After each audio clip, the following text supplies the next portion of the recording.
akong nakikita sa loob ng bahay. Ano ang mga bagay na karaniwang nakikita sa loob ng bahay? Electric fan. Electric fan. May electric fan ba? Ay, walang electric fan. Wala to, Bebe. TV. Ha? May TV na nasabi na dito. Kotse nga, kotse. Diba? Diba? Lamesa daw, lamesa. Lamesa. Lamesa daw, lamesa. May lamesa ba? Ay, 50 pesos. Kasi bigyan ng 50 pesos. Mayaman. Lalating. Wala, lalating. Kotse! Teka muna, teka.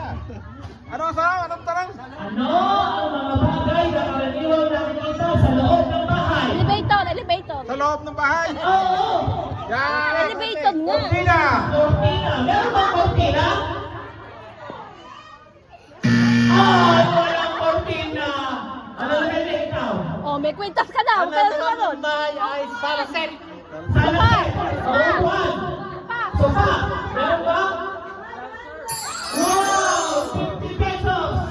O, tinuruan kita. Tinuruan kita, ha?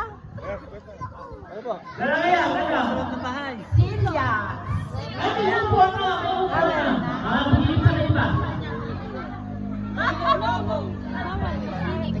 Microwave. Microwave! Microwave! Okay natin, microwave ba? Nakaw, walang microwave. Sarang natin. Wall clock. Wall clock. O, saan?